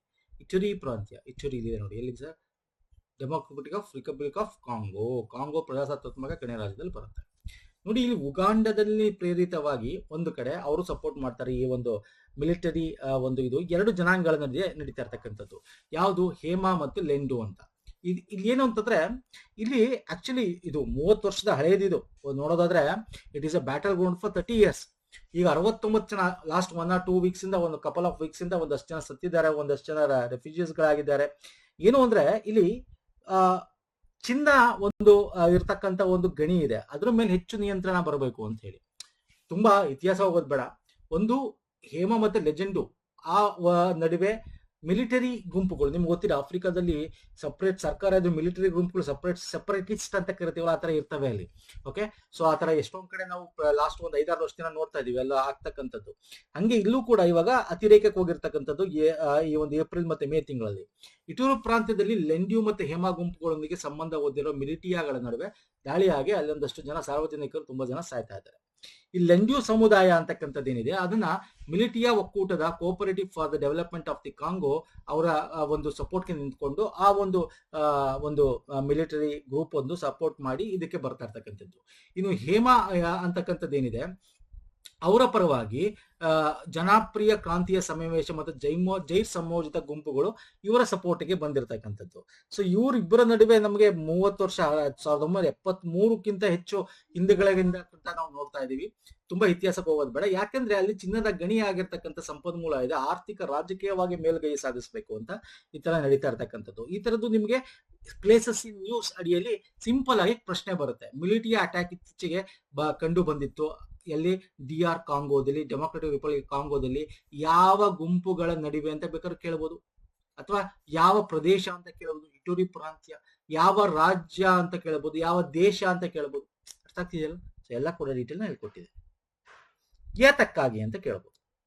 Fine, S. ನೆಕ್ಸ್ಟ್ ಬರ್ತೇನೆ, ಸೆಹತ್ ಮಿಷನ್ಗೆ ಸಂಬಂಧಪಟ್ಟಂತೆ. ಸೆಹತ್ ಅಂದ್ರೆ ನೋಡಿ, ಸೆಹತ್ ಅಂದ್ರೆ ಆರೋಗ್ಯ ಅನ್ನೋ ರೀತಿ ಹಿಂದಿಲಿ ನಿಮ್ಗೆ. ಓಕೆ, ಇದು ಕೃಷಿ ಪ್ರಗತಿಯನ್ನು ಭಾರತದ ಜನರಿಗೆ ಸ್ಪಷ್ಟವಾದ ಆರೋಗ್ಯ ಫಲಿತಾಂಶಗಳಾಗಿ ಭಾಷಾಂತರಿಸಲು ವಿನ್ಯಾಸಗೊಳಿಸಲಾದ ರಾಷ್ಟ್ರೀಯ ಮಿಷನ್ ಮೋಡ್ ಕಾರ್ಯಕ್ರಮವಾಗಿದೆ. ಇದನ್ನು ಭಾರತೀಯ ವೈದ್ಯಕೀಯ ಸಂಶೋಧನಾ ಮಂಡಳಿ ಅಂಡ್ ಭಾರತೀಯ ಕೃಷಿ ಸಂಶೋಧನಾ ಮಂಡಳಿ and Indian council of medical research, Indian council of agriculture research ಜಂಟಿಯಾಗಿ ಪ್ರಾರಂಭಿಸಿದೆ. 2 ಹೇಳಿಕೆ ಕೂಡ ಇಲ್ಲಿ ಸೇರಿಸಿದೆ. ಇದೇನಿಲ್ಲ, ಸಿಂಪಲ್ ಫಂಡ ಒಂದೇ ಲೈನ್ ಹೇಳೋದಾದ್ರೆ ಇದೇನು ಅಂದ್ರೆ, ಆರೋಗ್ಯಕರ ಆಹಾರ, ಆರೋಗ್ಯಕರ ಕೃಷಿ ಭೂಮಿ, ಆರೋಗ್ಯಕರ ಭಾರತ ಒಂದು ನಿರ್ಮಾಣ ಆಗ್ಬೇಕು ಅಂತ ಒಂದು ಚೌಕಟ್ಟು ಮಾಡಿರೋದು. That is the very important. SEHAT full form ಕೇಳ್ತಾನೆ. ಸ್ಟ್ಯಾಂಡ್ಸ್ ಫಾರ್, ಸೆಹತ್ ಅಂದ್ರೇನು? Science excellence for health through agriculture transformation. ಒಳ್ಳೆಯ ಆರೋಗ್ಯ ಬೇಕು ಅಂದ್ರೆ ಅಗ್ರಿಕಲ್ಚರ್ ಅಲ್ಲಿ ನಾವು ಟ್ರಾನ್ಸ್ಫಾರ್ಮ್ ಮಾಡಬೇಕು, ಅದರ ಒಂದು ಬದಲಾವಣೆಯ ತರಬೇಕು. ಆರೋಗ್ಯಕರ ಆಹಾರ, ಆರೋಗ್ಯಕರ ಕೃಷಿ ಭೂಮಿ, ಆರೋಗ್ಯ ಭಾರತವನ್ನ ನಿರ್ಮಿಸಬೇಕು ಅಂತ ಹೇಳಿ ಒಂದು ಚೌಕಟ್ಟನ್ನ ಮಾಡಿರ್ತಕ್ಕಂಥದ್ದು ಈ ಸೆಹತ್ ಅಂತಕ್ಕಂಥ ಒಂದು ಸ್ಕೀಮ್ ಮತ್ತು ಮಿಷನ್ ಅಂತ ಹೇಳ್ಬೋದು. ಮಿಷನ್ ಮೋಡ್ ಪ್ರೋಗ್ರಾಮ್ ಅಂತ ಕೂಡ ಕರಿತೀವಿ. ಹಾಗಾಗಿ ಇಲ್ಲಿ ಅಗ್ರಿಕಲ್ಚರ್ ರಿಸರ್ಚ್ ಇನ್ಸ್ಟಿಟ್ಯೂಷನ್ ಇದೆ, ಮೆಡಿಕಲ್ ರಿಸರ್ಚ್ ಇನ್ಸ್ಟಿಟ್ಯೂಷನ್ ಕೂಡ ಇರತಕ್ಕಂಥದ್ದು.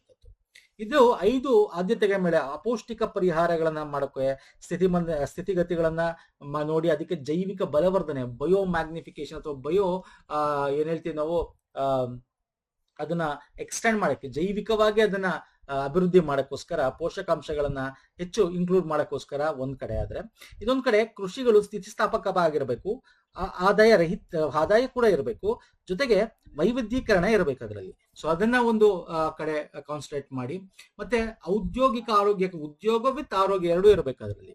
ಓಕೆ, ಸೊ ಈ ತರ ಒಂದು ಸೈಂಟಿಫಿಕ್ ಆಗಿ ಒಂದು ಕಂಪ್ಲೀಟ್ ಆಗಿ ಒಂದು ಚೌಕಟ್ಟನ್ನು ನಿರ್ಮಾಣ ಮಾಡ್ತಕ್ಕಂಥದ್ದು ಈ ಮಿಷನ್ ನ ಪ್ರಮುಖವಾದ ಉದ್ದೇಶ.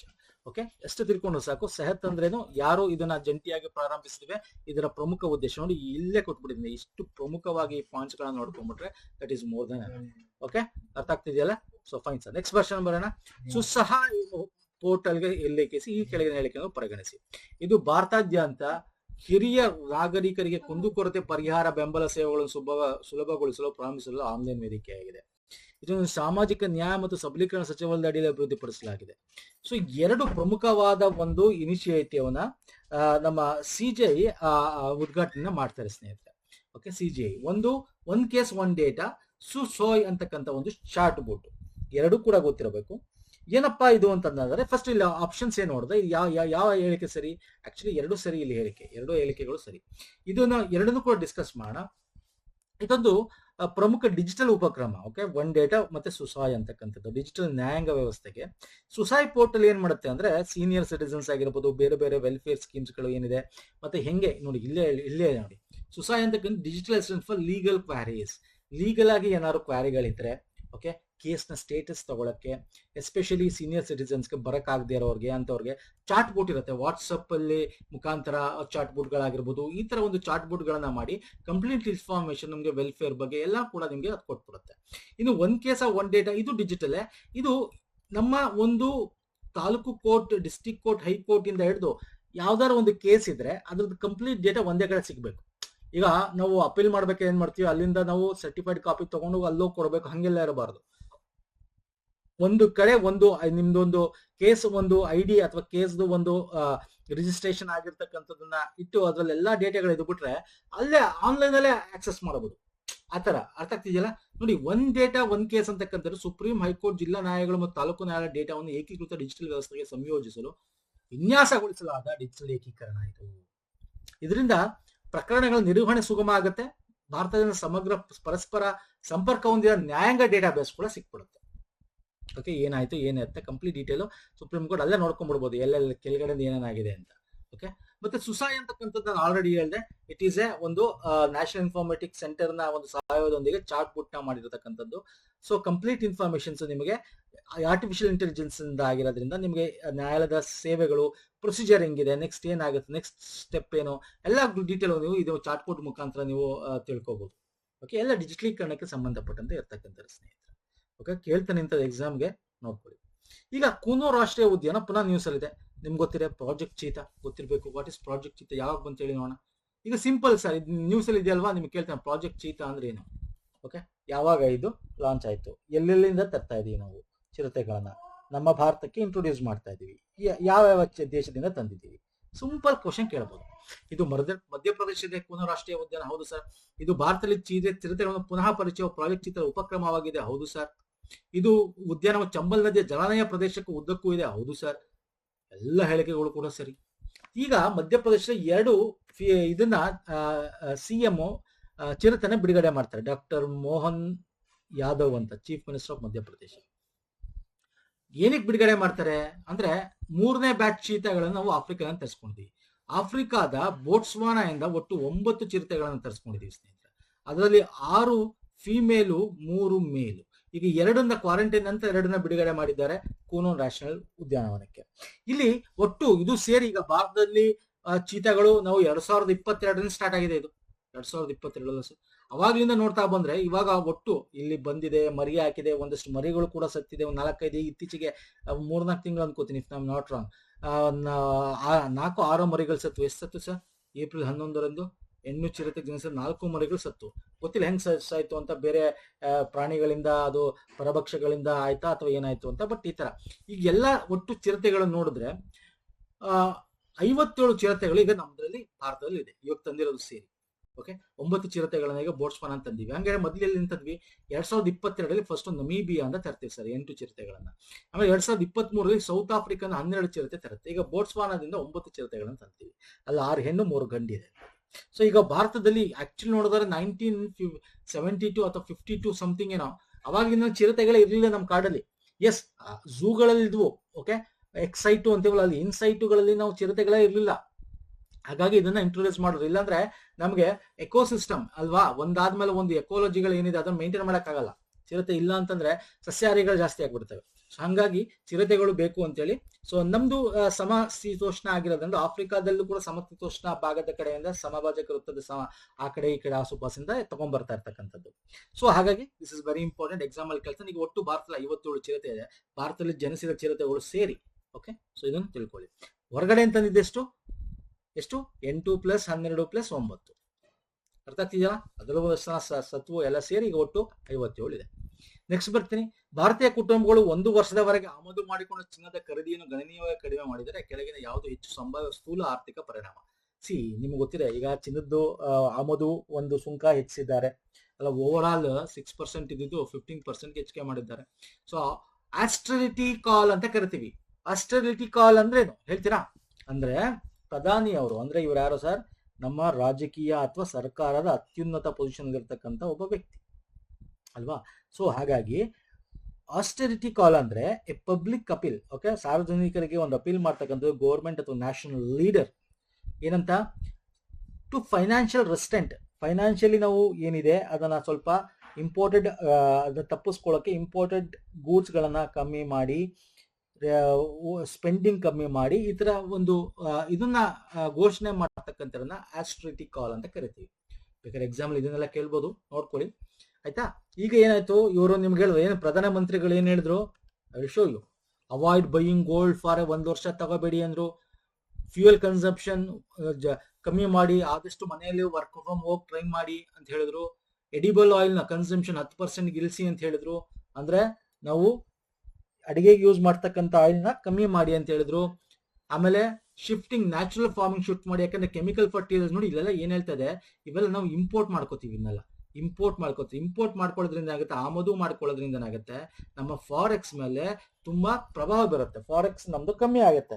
ಸೊ ಇಂಪೋರ್ಟ್ ಕಮ್ಮಿ ಮಾಡ್ಬೇಕು, ನಾವು ಎಕ್ಸ್ಪೋರ್ಟ್ ಜಾಸ್ತಿ ಮಾಡಬೇಕು. ಎಕ್ಸ್ಪೋರ್ಟ್ ಜಾಸ್ತಿ ಮಾಡಬೇಕು ಅಂದ್ರೆ ಏನ್ ಮಾಡಬೇಕು? Made in India, vocal for local products ಗಳನ್ನ ನಾವು ಮಾಡಬೇಕು.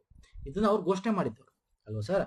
ಹಾಗಾಗಿ ನೋಡಿ, ಬೇಕಾದ್ರೆ ಫಾರೆಕ್ಸ್ ನಾವು ಟಾಪ್ 5 ಇಂಪೋರ್ಟ್ ಏನ್ ಮಾಡ್ತಾ ಇದೀವಿ ಅಂದ್ರೆ, ಫಸ್ಟ್ ಕ್ರೂಡ್ ಆಯಿಲ್. ಈಗ ಗೊತ್ತು, ಅಂತಾರಾಷ್ಟ್ರೀಯ ಮಟ್ಟದಲ್ಲಿ ಯುದ್ಧದಿಂದ ಏನಾಗಿದೆ, ಕ್ರೂಡ್ ಆಯಿಲ್ ನ ಬ್ಯಾರಲ್ ಪ್ರೈಸ್ ಜಾಸ್ತಿ ಆಗ್ತಾ ಇದೆ ಅಲ್ವಾ? ಮತ್ತೆ ಎಲೆಕ್ಟ್ರಾನಿಕ್ ಗುಡ್ಸ್ ಸೆಕೆಂಡ್ ಪೊಸಿಷನ್ ಅಲ್ಲಿ ಬರುತ್ತೆ. ನಾವು ಇಂಪೋರ್ಟ್ 3ನೇದು ಗೋಲ್ಡ್ ಇಂಪೋರ್ಟ್ ಮಾಡ್ತಾ ಇದೀವಿ, 4ನೇದು ಮೆಷಿನರಿ ಇಂಪೋರ್ಟ್ ಮಾಡ್ತಾ ಇದೀವಿ, ನಾನ್ ಫೆರಸ್ ಮೆಟಲ್ 5ನೇದು. ಒಟ್ಟು ಈ 5 ಟಾಪ್ 2025 to 26 ನೋಡಿದ್ರೆ ಈ ಇಂಪೋರ್ಟ್ ಮಾಡ್ತಾರಲ್ಲಿ ಅತ್ಯಂತ ಹೆಚ್ಚು ಕ್ರೂಡ್ ಆಯಿಲ್, 2ನೇದು ಎಲೆಕ್ಟ್ರಾನಿಕ್ ಗೂಡ್ಸ್, 3ನೇದು ಗೋಲ್ಡ್. ಸೊ ಹಂಗಾಗಿ ಇದನ್ನ ಕಮ್ಮಿ ಮಾಡಿ ಫಾರೆಕ್ಸ್ ನಾವು ಉಳಿಸ್ಬೋದು ಅಂತ. ಈಗ ಫಾರೆಕ್ಸ್ ನೋಡೋದಾದ್ರೆ ನಿಮ್ಗೆ ಗೊತ್ತಿದೆ, ನಾವು ಬಜೆಟ್ ಟೈಮಲ್ಲಿ ಅವಾಗೆಲ್ಲ ನಾವು ಹೇಳಿದ್ವಿ, ಜನವರಿ ಎಲ್ಲೆಲ್ಲ ನಾವು ಹೈಯೆಸ್ಟ್ ಹೋಗ್ಬಿಟ್ಟಿದ್ವಿ, 704.8 USD ಬಿಲಿಯನ್. ಆದ್ರೆ ಇವಾಗ ನೋಡಿ, ಇಲ್ಲೆಲ್ಲ ನೋಡ್ತಾ ಬಂದ್ರೆ ನೀವು ಹೋಗೋದು, ಕೊರೋನಾ ಟೈಮಲ್ಲಿ ಕೆಳಗೆ ಹೋಗಿತ್ತು, ಆಮೇಲೆ ಬೇರೆ ಹೌತಿ ಅಟ್ಯಾಕ್ ಆಯ್ತಲ್ಲ, ಅವಾಗ ಕಮ್ಮಿ ಆಗಿತ್ತು, ಪುನಃ ಆಮೇಲೆ ಹೋಗ್ತಾ ಇದ್ರೆ ಹೈಯೆಸ್ಟ್ ಪೀಕ್ ನಾವು ರೀಚ್ ಮಾಡಿದ್ವಿ 704.8. ಈಗ 690ಕ್ಕೆ ಬಂದಿದ್ದೀವಿ. ಹಂಗಾಗಿ ಇದು ಕಮ್ಮಿ ಆಗ್ಬೇಕಿನ್ನು, ಇನ್ನೂ ಬಿಟ್ರೆ ಇನ್ನೂ ಜಾಸ್ತಿ ಆಗುತ್ತೆ ಅಂತ. ಸೊ ಹಂಗಾಗಿ ಗೋಲ್ಡ್ ಮೇಲೆ ಈಗ ಏನ್ ಮಾಡಿದ್ರು ಸರ್? ಗೋಲ್ಡ್ ಮೇಲೆ ಐ ವಿಲ್ ಶೋ ಯು. ಎಲ್ಲೋ ತಪ್ಪದು ಇಲ್ಲಿ ನೋಡಿ, ಗೋಲ್ಡ್ ಮೇಲೆ ಫಸ್ಟ್ 5% ಇತ್ತು, 10% ಜಾಸ್ತಿ ಮಾಡಿದ್ರು. ಅಂದ್ರೆ ಟೋಟಲ್ ಓವರ್ ಆಲ್ 6% ಇರೋದು 15 ಮಾಡಿದ್ರು. ಅದರಲ್ಲಿ ನಿಮ್ಗೆ ಗೊತ್ತಿರಬೇಕು, ಅಗ್ರಿಕಲ್ಚರ್ ಇನ್ಫ್ರಾಸ್ಟ್ರಕ್ಚರ್ ಡೆವಲಪ್ಮೆಂಟ್ ಫಂಡ್ ಅಂತ, ಇದು ಸೆಸ್, ಇದು 1%. ಈಗ ಅದನ್ನ 5% ಮಾಡಿದ್ರೆ, ಒಟ್ಟು 6% ಇದ್ದದನ್ನ 15% ಜಾಸ್ತಿ ಮಾಡಿ ಏರ್ಸಿದ್ದಾರೆ ಈಗ. ಓಕೆ, ಇದರಿಂದ ಎಫೆಕ್ಟ್ ಏನಾಗುತ್ತೆ? ಇದರಿಂದ ನಮ್ಮ MSME ಗೆ ಎಫೆಕ್ಟ್ ಆಗುತ್ತೆ, ಅಂದ್ರೆ ಮೈಕ್ರೋ ಅಂಡ್ ಸ್ಮಾಲ್ ಇಂಡಸ್ಟ್ರಿಗೆ ಎಫೆಕ್ಟ್ ಆಗುತ್ತೆ. ಎಸ್ಪೆಷಲಿ ಅಕ್ಕಸಾಲಿ, ಈಗ ನಾವೇನ್ ಹೇಳ್ತೀವಿ ಗೋಲ್ಡ್ ಮತ್ತೆ ಈ ಒಂದು ಜ್ಯುವೆಲರಿ, ಈ ತರದಕ್ಕೆ ತುಂಬಾ ಎಫೆಕ್ಟ್ ಆಗುತ್ತೆ. ಮದ್ವೆ ಮಾಡೋರ್ದು, ಸೊ ಅಲ್ಲಿ ಒಂದಷ್ಟು ಮದ್ವೆಗಳ ಇದು ಖರ್ಚಾದಾಗ ಅಲ್ಲಿ ಕಮ್ಮಿ ಆಗೋದು, ಸೊ ಎಫೆಕ್ಟ್ ಆಗ್ತವೆ. ಸೊ ಆದ್ರೆ ಏನ್ ಎಫೆಕ್ಟ್ ಆಗುತ್ತೆ ನೋಡಿ, ಈ ಕಮ್ಮಿ ಜಾಸ್ತಿ ಇಂಪೋರ್ಟ್ ಡ್ಯೂಟಿ ಮಾಡಿರೋದ್ರಿಂದ ಆಮದು ಕಮ್ಮಿ ಆಗುತ್ತೆ, ಗೌರ್ಮೆಂಟ್ಗೆ ಲಾಸ್ ಆಗುತ್ತೆ ಒಂದ್ ಕಡೆ. ಮತ್ತೆ shift to cash in grey market. ಈಗ ಗೋಲ್ಡ್ ಮೇಲೆ ಇನ್ವೆಸ್ಟ್ ಮಾಡೋರು ಏನ್ ಮಾಡ್ತಾರೆ, ಕ್ಯಾಶ್ ಮಾರ್ಕೆಟ್ ಮೇಲೆ ಫೋಕಸ್ ಮಾಡ್ತಾರೆ. ಗ್ರೇ ಮಾರ್ಕೆಟ್ ಎಲ್ಲಿ ಬೇರೆ ಕಡೆ ಎಲ್ಲ ಹಾಕ್ಬೋದು, ಗ್ರೇ ಏರಿಯಾ ಹುಡುಕ್ತಾರೆ. ಓಕೆ, ಬೇಕಾದ್ರೆ ಸ್ಮಗ್ಲಿಂಗು ಆಗ್ಬೋದು, ಆರ್ಗನೈಸ್ಡ್ ಕ್ರೈಮ್ ಬೇಕಾದ್ರೂ ಆಗ್ಬೋದು, ಹವಾಲಾ ರಿಸ್ಕ್ ಆಗ್ಬೋದು, market distortion, jewellers loss competitiveness jewellery ಇದರಲ್ಲಿ. ಸೊ ಈ ತರ ಎಲ್ಲ ಕೂಡ ಲಾಸ್ ಆಗುತ್ತೆ. ಹಾಗೆ ಜಾಬ್ಗಳು ಕೂಡ ಯಾವಾಗ ಇದಾಗುತ್ತೆ, ಆಗ ಜಾಬ್ಗಳು ಕೂಡ ಆ ಒಂದು ಏರಿಯಾ ಆಫ್ ಏನೋ ಇಂಡಸ್ಟ್ರಿಲಿ ಜಾಬ್ ಕೂಡ ಲಾಸ್ ಆಗುತ್ತೆ. ಸೊ ಇವೆಲ್ಲ ಕೂಡ ಎಫೆಕ್ಟ್ ಇದೆ. ಪಾಸಿಟಿವ್ ಇದೆ, ನೆಗೆಟಿವ್. ಪಾಸಿಟಿವ್ ಏನು, ಫಾರೆಕ್ಸ್ ಮೇಲೆ ಒತ್ತಡ ಕಮ್ಮಿ ಆಗುತ್ತೆ, ನಮ್ಮ ಫಾರೆಕ್ಸ್ ಚೆನ್ನಾಗಾಗುತ್ತೆ. ಯಾಕೆ ಇದು ಇಂಪಾರ್ಟೆಂಟ್ ಆಗುತ್ತೆ ಅಂತಂದ್ರೆ, ಈಗ ನಿಮ್ಗೆ ಗೊತ್ತಿದೆ ನಮ್ಮ ರೂಪಾಯಿ ಏನಿದೆ, ರೂಪಾಯಿ ಡಾಲರ್ ಇದ್ರು 95 ಪಾಯಿಂಟ್ ಸಮಥಿಂಗ್ ಆಗಿದೆ, 100 ತನಕ ಹೋಗೋ ಚಾನ್ಸಸ್ ಇದೆ ನೆಕ್ಸ್ಟ್ 1 or 2 months ಅಲ್ಲಿ. ಸೊ ಹಂಗಾಗಿ ಇದನ್ನ ನಾವು ಕಮ್ಮಿ ಮಾಡಬೇಕು, ಫಾರೆಕ್ಸ್ ನಮ್ದು ರಿಸರ್ವ್ಸ್ ಇರಬೇಕು ಅಂತಕ್ಕಂಥದ್ದು. ಸೊ ಹಾಗಾಗಿ ಇಲ್ಲಿ ಏನಿದೆ ಆಪ್ಷನ್ ನೋಡೋಣ ಬನ್ನಿ. ಈ ಒಂದು ಫಾರೆಕ್ಸ್ ಮೇಲೆ ಹೆಂಗೆ ಪ್ರಭಾವ ಬೀರುತ್ತೆ, ಚಿನ್ನದ ಖರೀದಿಯನ್ನು ಗಣನೀಯವಾಗಿ ಕಮ್ಮಿ ಮಾಡಿದ್ರೆ ಅಂತ. ಆಮದು ಕಮ್ಮಿ ಆಗುತ್ತೆ ಅಲ್ವಾ, ಆಗ ವಿದೇಶಿ ವಿನಿಮಯದ ಬೇಡಿಕೆಯಲ್ಲಿ ಇಳಿಕೆ ಆಗುತ್ತೆ, ಕರೆಕ್ಟ್ ಇದು. ಭಾರತ ವ್ಯಾಪಾರ ಸಮತೋಲನದಲ್ಲಿ ಸುಧಾರಣೆ ಆಗುತ್ತೆ, ಕರೆಕ್ಟ್ ಇದು. ಭಾರತ GDP ದರಗಳಲ್ಲಿ ಸ್ವಯಂಚಾಲಿತ ಏರಿಕೆ. ನೋಡಿ GDPಗೂ ಇದಕ್ಕೂ ಏರಿಕೆ ಇದಕ್ಕೂ ಸಂಬಂಧ ಇಲ್ಲ. ಅದಕ್ಕೆ ಯಾವುದು ಗೋಲ್ಡ್ಗೆ. ಯೂಶಲಿ ಭಾರತದವ್ರು ಗೋಲ್ಡ್ ನ ಜ್ಯುವೆಲ್ಲರಿ ಪರ್ಪಸ್ಗೆ ಮಾಡ್ತೀವಿ. ಇವಾಗ ಬಿಡಿ ಇನ್ವೆಸ್ಟ್ಮೆಂಟ್ ಅಂತ ಈಗ ಆಗ್ತಾ ಇರ್ತಕ್ಕಂಥದ್ದು. ನಾವು ನೋಡಿದ್ರೆ ಚೀನಾ ಬೇರೆ ಬೇರೆ ರಾಷ್ಟ್ರಗಳ ಇನ್ವೆಸ್ಟ್ಮೆಂಟ್ಗೋಸ್ಕರ, ಭಾರತದವರು ಜ್ಯುವೆಲ್ಲರಿನ ಅದನ್ನ ಒಂಥರ ಲಕ್ಷ್ಮಿ ಮತ್ತೆ ಆಭರಣ ಅಲಂಕಾರಿಕವಾಗಿ ನಾವು ಯೂಸ್ ಮಾಡ್ತಿದ್ದವರು. ಓಕೆ, ಈಗ ಅದು ಇನ್ವೆಸ್ಟ್ಮೆಂಟ್ ಇಂದ ಬಂದ್ಬಿಟ್ಟಿರ್ತದ್ದು. ಸೊ ಅದಕ್ಕೂ ಇದಕ್ಕೂ ಸಂಬಂಧ ಇಲ್ಲ. ಭಾರತೀಯ ರೂಪಾಯಿ ಮೇಲಿನ ಕಡಿಮೆಯಾದ ಸವಕಳಿ ಒತ್ತಡ, ಹೌದು. ಅಂದ್ರೆ ಈ ಫಾರೆಕ್ಸ್ ಇದನ್ನ ಕಮ್ಮಿ ಆದ್ರೆ, ಡಾಲರ್ ಅದರಲ್ಲಿ ನಮಗೆ ಜಾಸ್ತಿ ಆಗ್ತಾ ಬಂದ್ರೆ ಅವಾಗ ಏನಾಗುತ್ತೆ, ನಮ್ಮ ಫಾರೆಕ್ಸ್ ಇರೋದ್ರಿಂದ ನಮ್ಮ ಒಂದು ಅಮೌಂಟ್ ಅಂದ್ರೆ ರೂಪಾಯಿ ಕೂಡ ತುಂಬಾ ಈ ತರ ಏರಾಗೋದನ್ನ ಕಮ್ಮಿ ಮಾಡಬಹುದು, ಡಾಲರ್ ಎದುರು ಕುಸಿತ ಆಗೋದನ್ನ ಕಮ್ಮಿ ಮಾಡಬಹುದು. ಸೊ ಹಾಗಾಗಿ ಆಪ್ಷನ್ 4 ಸರಿ, 2 ಸರಿ, 1 ಸರಿ. 1, 2, 4 ಇಸ್ ದ ರೈಟ್ ಆನ್ಸರ್. ನೋಡಿ ಈ ತರ ನಿಮ್ಗೆ ಬೇಸಿಕ್ಸ್ ಕಾನ್ಸೆಪ್ಟ್ಸ್ ಇದೆಲ್ಲ ಕೇಳ್ತಾನೆ. ಈಗ ಇದೊಂದೇ ಅಲ್ಲ, ನಿಮಗೆ ಪೆಟ್ರೋಲ್ ಡೀಸೆಲ್ ಮೇಲೂ ಕೂಡ ಜಾಸ್ತಿ ಮಾಡಿದ್ರು ಟ್ಯಾಕ್ಸ್ಗಳನ್ನ ಅಲ್ವಾ, ಡ್ಯೂಟಿಗಳನ್ನ. ಸೊ ಇವೆಲ್ಲ ಎಕ್ಸಾಮ್ ಅಲ್ಲಿ ಕೇಳ್ತಾನೆ. ಇವೆಲ್ಲ ನಿಮ್ಗೆ ಬೇಸಿಕ್ಸ್ ಓದ್ಕೋಬೇಕು, ಅರ್ಥಶಾಸ್ತ್ರ ಅರ್ಥ ಮಾಡ್ಕೋಬೇಕು, ಏನಾಗುತ್ತೆ ಅನ್ನೋದು ಅರ್ಥ ಮಾಡ್ಕೋಬೇಕು ಅಂತ ಕಾನ್ಸೆಪ್ಟ್ಸ್ ಬೇಸಿಸ್ ಕ್ವಶನ್ ಕೇಳ್ತಾನೆ ಸ್ನೇಹಿತರೆ. Okay fine sir. ಚಲೋ ಮೂಟು ನೆಕ್ಸ್ಟ್ ಇದು ನೋಡಿ, ಗೋಲ್ಡ್ ಕನ್ಸ್ಯೂಮ್ ಅಲ್ಲಿ ಚೈನಾ ಫಸ್ಟ್, ನಾವು ಸೆಕೆಂಡ್. ಗೋಲ್ಡ್ ನ ಜಾಸ್ತಿ ತಗೊಳ್ಳೋದ್ರಲ್ಲಿ, ಕನ್ಸ್ಯೂಮ್ ಮಾಡೋದ್ರಲ್ಲಿ. ನೆಕ್ಸ್ಟ್ ಬರ್ತೇನೆ ಮೇಯನ್ ಜ್ವಾಲಾಮುಖಿಗೆ ಸಂಬಂಧಪಟ್ಟಂತೆ. ಇತ್ತೀಚೆಗೆ ತುಂಬಾ ಅದು ಎರಪ್ಟ್ ಆಯ್ತು, ಎಲ್ಲಿದೆ ಅಂತ ಕೇಳ್ಬೋದು. ಇಲ್ಲ ಮ್ಯಾಪ್ ಅಲ್ಲೇ ಕೊಟ್ಟಿದ್ದೀನಿ. ಮೇಯಾನ್ ಎಲ್ಲಿದೆ? ಫಿಲಿಪೈನ್ಸ್. ಇದು ಸ್ಟ್ರಾಟೋ ವೋಲ್ಕನೋ ಸಕ್ರಿಯ ಜ್ವಾಲಾಮುಖಿ ಎಂದು ವರ್ಗೀಕರಿಸಲಾಗಿದೆ. ಹೌದು ಸರ್, ಸ್ಟ್ರಾಟೋ ವಾಲ್ಕೆನೋ. ಇದು ಪೆಸಿಫಿಕ್ ಬೆಂಕಿಯ ಉಂಗ್ರ, ಅಂದ್ರೆ ಪೆಸಿಫಿಕ್ ರಿಂಗ್ ಆಫ್ ಫೈರ್ಸ್ ಇಲ್ಲೇ ತನ ಬರೋದು. ಎಸ್, ಪೆಸಿಫಿಕ್ ಸಾಗರ. ಎಸ್, ಇದು ಕರೆಕ್ಟ್, ಇದು ಕರೆಕ್ಟ್. 2 ಆಪ್ಷನ್ ಕೂಡ ಕರೆಕ್ಟ್. ನೋಡ್ಕೊಳ್ಳಿ ಒಂದ್ಸಲ. ಸಿಂಪಲ್ ಕ್ವಶನ್, ಸಿಂಪಲ್ ಆಗಿ ಒಂದು ಕರೆಂಟ್ ಅಫೇರ್ ಅಲ್ಲಿ ಕೇಳ್ತಾನೆ ಇದನ್ನ. ನೆಕ್ಸ್ಟ್, ಕೇಂದ್ರ ತನಿಖಾ ದಳ ನಿರ್ದೇಶಕರ ಬಗ್ಗೆ ಹೇಳುವುದಾದ್ರೆ ಈ ಕೆಳಗಿನ ಹೇಳಿಕೆಯನ್ನು ಪರಿಗಣಿಸಿ. ನೋಡಿ, CBI ಡೈರೆಕ್ಟರ್ ಈಗ ಅವ್ರನ್ನ ಒಂದು ಟೆನ್ಯೂರ್ನ ಎಕ್ಸ್ಟೆಂಡ್ ಮಾಡಿದ್ದಾರೆ, ಎಕ್ಸ್ಟೆಂಡ್ ಫಾರ್ ನೆಕ್ಸ್ಟ್ 1 year. ಯಾರು ಸರ್ ಅವರು? ಪ್ರವೀಣ್ ಸೂದ್.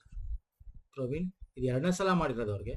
ಯಾರು ಇವರು? ಪ್ರವೀಣ್ ಸೂದ್ ಕರ್ನಾಟಕ ಕ್ಯಾಡರ್, ಅವರು ಕರ್ನಾಟಕದ ಕ್ಯಾಡರ್ ಅಲ್ಲಿ ಕೆಲಸ ಮಾಡಿದ್ರು, ಕರ್ನಾಟಕದ DGP ಕೂಡ ಆಗಿದ್ರು. ನೆಕ್ಸ್ಟ್ ಬರೋಣ ಬನ್ನಿ. ಪ್ರಧಾನಮಂತ್ರಿ ಲೋಕಸಭೆಯಲ್ಲಿ ವಿರೋಧ ಪಕ್ಷದ ನಾಯಕ ಭಾರತದ ಮುಖ್ಯ ನ್ಯಾಯಾಧೀಶ ಒಳಗೊಂಡ ಸಮಿತಿಯ ಶಿಫಾರಸ್ಸಿನ ಮೇರೆಗೆ ಕೇಂದ್ರ ಸರ್ಕಾರ ನಿರ್ದೇಶಕರನ್ನು ನೇಮಿಸುತ್ತದೆ. ಹೌದಾ? ಒಂದು ರೀತಿ ಹೌದು, ಬಟ್ ಇನ್ನು ಸ್ಪೆಸಿಫಿಕ್ ಆಗಿ ಕೊಡಬೇಕಾಗಿತ್ತು ಅಂತ ಆಯ್ತು. ಯಾಕಂದ್ರೆ ಭಾರತದ ಮುಖ್ಯ ನ್ಯಾಯಾಧೀಶರೇ ಇರಬೇಕು ಅಂತೇನಿಲ್ಲ, ಅವರಾರು ಇರ್ಬೋದು, ಅವ್ರಿಲ್ಲ ಅಂದ್ರೆ ಅವರಿಂದ ನಾಮಿನೇಟ್ ಆಗಿ ಬೇರೆ ಅದರ್ ಯಾರೋ ಜಡ್ಜಸ್ ಆದ್ರೂ ಓಕೆ. ಮತ್ತೆ ಇಲ್ಲಿ ವಿರೋಧ ಪಕ್ಷದ ನಾಯಕ ಅಂತೇನಿದೆಯಲ್ಲ ಲೋಕಸಭೆದು, ವಿರೋಧ ಪಕ್ಷದ ನಾಯಕನೇ ಇರಬೇಕು ಅಂತ ಅದೆಲ್ಲ ಅಮೆಂಡ್ ಮಾಡಿದ್ದಾರೆ. ಏನಂತ, ಅಕಸ್ಮಾತ್ ಒಂದೊಂದು ವಿರೋಧ ಪಕ್ಷಕ್ಕೆ ನಾಯಕಕ್ಕೆ ಸೀಟ್ ಬರ್ಬೇಕು, ನಿಮ್ಗೆ ಗೊತ್ತಿದೆ. ಆ ಸೀಟ್ ಇಲ್ಲ ಅಂತಂದ್ರೆ ಏನಾಗುತ್ತೆ, ಆ ಲೋಕಸಭೆಯಲ್ಲಿ ಅತಿ ದೊಡ್ಡ ಪಕ್ಷ ಯಾವ್ದಿರುತ್ತೆ ಅದರ ನಾಯಕ ಯಾರಿರುತ್ತೆ ಅವನೇ ವಿರೋಧ ಪಕ್ಷದ ನಾಯಕ ಅಂತ ಕನ್ಸಿಡರ್ ಮಾಡ್ತಕ್ಕಂಥದ್ದು. ಸೊ ಹಂಗಾಗಿ ಇದೊಂದು ತಪ್ಪು ಅಂತ ಹೇಳೋಣ. ಓಕೆ, ಜನರಲಿ ಸರಿ, ಬಟ್ ಸ್ಪೆಸಿಫಿಕ್ ಆಗಿ ನೋಡೋದು ತಪ್ಪು. Option 2 correct. CBI ನಿರ್ದೇಶಕ 2 ವರ್ಷಗಳಿಗಿಂತ ಕಡಿಮೆ ಇಲ್ಲದ ಸ್ಥಿರ ಕಾಲ ಅಧಿಕಾರ ಅವಧಿನ ಹೊಂದಿರುತ್ತಾರೆ. ಇದು ಕರೆಕ್ಟ್, ಆಪ್ಷನ್ 2 ಮಾತ್ರ ಅಂತ ಟಿಕ್ ಹಾಕೋಣ. ಓಕೆ, CBI ಅಂತಕ್ಕಂಥದ್ದು ನಮಗೆ Delhi special police establish act ಅಡಿಯಲ್ಲಿ ಬಂದಿರತಕ್ಕಂಥ 1946 ಕಾಯ್ದೆ. ಸೆಕ್ಷನ್ 4A ಅಡಿಯಲ್ಲಿ prime minister, chief justice of India ಅಥವಾ ಇಸ್ ನಾಮಿನಿ ಅಥವಾ ಲೀಡರ್ ಆಫ್ ಲೋಕಸಭಾ ಅಪೋಸಿಷನ್ ಮಾತ್ರ, ಅಥವಾ leader of the largest opposition party, ಇವರು ಸೇರಿ ಮಾಡ್ತಕ್ಕಂಥದ್ದು. ಓಕೆ, ಸೊ ಇದು ಗೊತ್ತಿರಲಿ. 2ನೇ ಬಾರಿಗೆ ಇವನ್ನ ಎಕ್ಸ್ಟೆಂಡ್ ಮಾಡಿರತಕ್ಕಂಥದ್ದು. ನೋಡ್ಕೊಳ್ಳಿ, ಎಕ್ಸಾಮ್ ಅಲ್ಲಿ ಕೇಳ್ತಾನೆ. ಓಕೆ, ಇವ್ರನ್ನ ಯಾರು ಮಾಡ್ತಾರೆ? ಪ್ರಧಾನಿ ನೇತೃತ್ವದ ACC ಕಮಿಟಿ, ಕ್ಯಾಬಿನೆಟ್ ನೇಮಕಾತಿ ಸಮಿತಿ. ಫೈನ್ ಸರ್, ನೆಕ್ಸ್ಟ್ ಬರ್ತೀನಿ. ಇತ್ತೀಚೆಗೆ ಸುದ್ದಿ ಹೇಳಿರುವ Birsa 101. Simple question, what is Birsa 101? Birsa Munda ಅಂತಕ್ಕಂಥದ್ದು ನಿಮ್ಗೆ ಗೊತ್ತಿದೆ. ಅಂದ್ರೆ ಇದು ಸಮಥಿಂಗ್ ಯಾವುದೋ ಬುಡಕಟ್ಟಿಗೆ ಸಂಬಂಧಪಟ್ಟಿದ್ದು ಅಂತಿದೆ. ಯಾವುದೋ ಬುಡಕಟ್ಟು ಜೀವನ ಸುಧಾರಣೆಗೆ ಜೈವಿಕ ತಂತ್ರಜ್ಞಾನ ಯೋಜನೆ ಅಂತಿದೆ. ಇದು ಅಂತ ಟ್ರಿಕ್ ಹಾಕಿದ್ರೆ ತಪ್ಪಾಗತ್ತೆ. ಇದು ಕುಡಗೋಲು ಕಣಕ್ಕ ರೋಗಕ್ಕೆ ಕ್ರಿಸ್ಪ್ ಆಧಾರಿತ ಜೀನ್ ಚಿಕಿತ್ಸೆ ಆಗಿದೆ. 101 ಅಂತಕ್ಕದ್ದು ಅಂದ್ರೆ ಅದಕ್ಕೆ ಬಿರ್ಸಾ ಮುಂಡಾ ಅವರು ಹೆಸರಿಟ್ಟಿದ್ದಾರೆ ಅಷ್ಟೇ. ಓಕೆ, ಕುಡಗೋಲು ಅಂದ್ರೇನು? ಸಿಕ್ಕಲ್ ಸೆಲ್ ಅನಿಮಿಯಾ ಅಂತ ಕರಿತೀವಿ ಅಲ್ವಾ? ಕೆಂಪು ರಕ್ತ ಕಣ ಡಿಸ್ಕ್ ತರ ಹಿಂಗಿರ್ಬೇಕು, ಹಿಂಗಿರ್ಬೇಕು. ಆದ್ರೆ ಹೆಂಗಿರುತ್ತದು? Because of ಅನುವಂಶಿಕವಾಗಿ ಹಿಂಗಿರುತ್ತೆ. ಹಿಂಗಿದ್ರೆ ಏನಾಗುತ್ತೆ, ಬ್ಲಡ್ ಫ್ಲೋ ಆಗೋದನ್ನ ಬ್ಲಾಕ್ ಮಾಡುತ್ತೆ. ಹಾಗಾಗಿ ಏನಾಗುತ್ತೆ, ಅಂಗಾಂಗಗಳು ಫೇಲ್ಯೂರ್ ಆಗುತ್ತೆ. ಇದನ್ನ ತಪ್ಪಿಸ್ಬೇಕು ಅಂತೇಳಿ ಎಲ್ಲಿ ಆ ತರ ಇರುತ್ತೆ, ಅದು ಅನುವಂಶಿಕಕ್ಕೆ ಬರೋದನ್ನ, ಆ ತರ ರೋಗನ ತಡಿಯಕ್ಕೆ ಅಲ್ಲಿ ಏನ್ ಮಾಡ್ತಾರೆ, ಜೀನ್ ಎಡಿಟ್ ಮಾಡ್ತಾರೆ. ಕ್ರಿಸ್ಪ್ ಬೇಸ್ಡ್ ಜೀನ್ ಥೆರಪಿ ಮಾಡಿ ಸಿಕ್ಕಲ್ ಸೆಲ್ ಡಿಸೀಸ್ ನ ಕಮ್ಮಿ ಮಾಡೋದಕ್ಕೆ ಈ ಮಿನಿಸ್ಟ್ರಿ ಆಫ್ ಟ್ರೈಬಲ್ ಅಫೇರ್ಸ್ ನ ವತಿಯಿಂದ ಇದಕ್ಕೆ ಅವರ ಒಂದು ಹೆಸರಿಟ್ಟಿರ್ತಕ್ಕಂಥದ್ದು. ಓಕೆ, ಬುಡಕಟ್ಟು ಜನಸಂಖ್ಯೆಯಲ್ಲಿ ಇದು ಹೆಚ್ಚು ಪ್ರಚಲಿತ ಇರೋದ್ರಿಂದ ಆ ಬುಡಕಟ್ಟು ನಾಯಕ ಬಿರ್ಸಾ ಮುಂಡಾ ಅವರ ಹೆಸರನ್ನ ಇಟ್ಟಿರ್ತಕ್ಕಂಥದ್ದು. ಇದನ್ನ ಯಾರು ಡೆವಲಪ್ ಮಾಡೋದು, council of scientific research and institute of genomic integration biology, IGIB. Simple, ಇಷ್ಟು ತಿಳ್ಕೊಂಡು, ಇಷ್ಟೇ ಕೇಳೋದು ನಿಮ್ಗೆ ಇದ್ರ ಬಗ್ಗೆ. ಇನ್ನು ಕುಡಗೋಲು ಕಣ ಕಾಯಿಲೆ ನಾನು ಹೇಳಿದ್ದೀನಿ ಆಲ್ರೆಡಿ ಏನು ಅಂತ, ಅಷ್ಟು ತಿಳ್ಕೊಂಡು ಸಾಕು, ಇನ್ನೂ ಡೀಟೇಲ್ ಬೇಕಾಗಿಲ್ಲ. ಒಂದಷ್ಟು ಪ್ರಮುಖವಾಗಿ ಡಿಸ್ಕಸ್ ಮಾಡಿದ ಸ್ನೇಹಿತರೆ, weekly current off previous weeks ನಮ್ಮ ಸಪರೇಟ್ ಪ್ಲೇಲಿಸ್ಟ್ ಇದೆ 2026, ಅದನ್ನು ನೋಡ್ಕೊಳ್ಳಿ. ಮಂತ್ಲಿದು ಸಪರೇಟ್ ಪ್ಲೇಲಿಸ್ಟ್ ಇದೆ, ಆ ಲಿಂಕ್ ಎಲ್ಲ ಕೊಡ್ತೀನಿ. ಓಕೆ, ಇಷ್ಟ ಆಗಿದ್ರೆ ವಿಡಿಯೋನ ಲೈಕ್ ಮಾಡಿ, ಶೇರ್ ಮಾಡಿ, ಸಬ್ಸ್ಕ್ರೈಬ್ ಮಾಡ್ಕೊಳ್ಳಿ. ಅಂಡ್ ನಮ್ಮ PDF ನಿಮಗೆ ಎನಿವೇಸ್ ಎಲ್ಲ ನಮ್ಮ ಒಂದು ಕರೆಂಟ್ ಅಫೇರ್ದು ನಮ್ಮ ಟೆಲಿಗ್ರಾಮ್, ಇನ್ಸ್ಟಾಗ್ರಾಮ್ ಸಿಗುತ್ತೆ. ಟೆಲಿಗ್ರಾಮ್ ಜಾಯ್ನ್ ಆಗಿ ಅಲ್ಲಿ ನಾವು ತಗೋಬಹುದು. ನೆಕ್ಸ್ಟ್ ವಿಡಿಯೋ ಪುನಃ ಸಿಗ್ತೀನಿ. ನಮಸ್ಕಾರ, ಧನ್ಯವಾದಗಳು. Thank you so much.